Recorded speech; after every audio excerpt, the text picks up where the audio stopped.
pick up on. I think we can do a lot more to differentiate grass-fed beef and lamb from cheaper, more industrially farmed protein.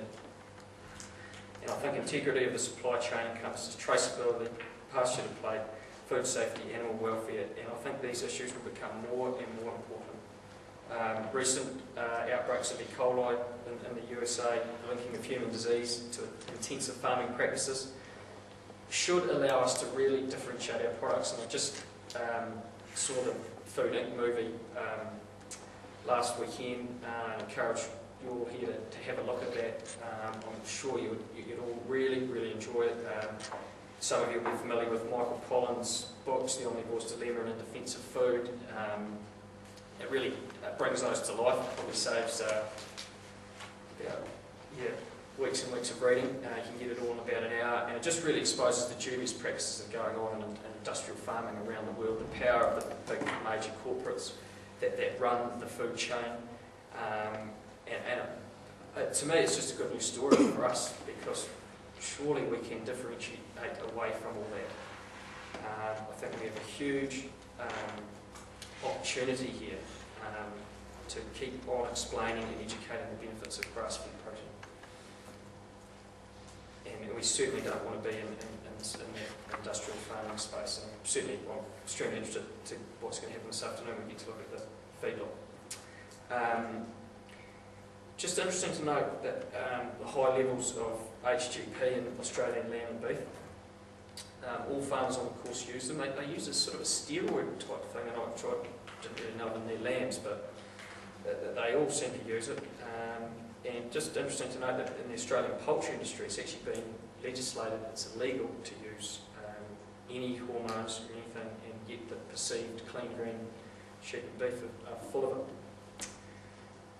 So just to finish on that positioning of New Zealand product, grass-fed, antibiotic-free, free range is a real competitive advantage over Australia. Just to finish off with Silverfern Farms, and when I came onto the board, I was only there for 6 months. We were like in January. We're sort of undertaking governance review, but we also were really doing a whole strategy review as well. And I just think, from looking at what I saw over there was a real validation for the Silverfern Farm strategy going forward. Market-led, consumer-driven is certainly the place to be.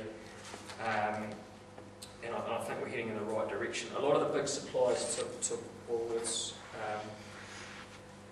over there have used the sort of theoretical background that Silverfern Farms use from the likes of David Hughes, based out of London University. And the Silverfern Farm strategy, I think, is definitely the right way to go, and it's going to, the market-led and differentiation is going to be the key. And just with other suppliers to Woolworths, that appears to me the only way to go. The commoditisation of meat is just sending us back to and sort of the price tag that we're struggling to get away from. That's really about it. I'm happy to take any questions that you may have. Bruce, really like to thank Federated Farmers for the opportunity to go over there. I think hopefully in years to come we can continue that, but also leverage our participation up on the course. I think Queensland, they just said that Progressive Enterprises does the same amount of business for Woolworths that Queensland does. They had 4 or 5 people on the course from Queensland, so we can probably leverage our participation up if we want to. But it was a really enjoyable course, and great experience. Thanks very much. Thanks, Rob. I'm sure you were a very worthy ambassador, and I'll certainly pass it back to Connor, because it wasn't just a bit of a trial this year for us to support that, and great to hear you got so much out of it. I guess the only my concern out of it is how well organised and powerful the supermarkets are, knowing that they're the guys that deal with a whole lot of fragmented individual small farmers here trying to fill their shelves. So I guess that's the battle we have with, obviously we do that, as you correctly said, through a well-run, well-organised, integrated company. That's the way we've got to do it. But Rob, listen, that was great. Let's just one question perhaps, because we've got to move through. Paul, just deal with the lucky man. Rob, it was interesting you said Woolworths' attitude to climate change, and the words were not willing to take the chance it's not real. Yeah. And they're price setters, so that's great for them. We're price takers. Should we have that attitude, or should we put our head in the sand? Yeah, well, I mean, my gut feeling, I'm slightly sceptical personally about climate change, but I think we have to be driven by the market, and these guys are the people that we're selling to, and I think putting a head in the sand would be the worst thing we can do. Yeah, I thought I was quite deliberate about the way I took the notes down there, because he was very deliberate about the way he presented that.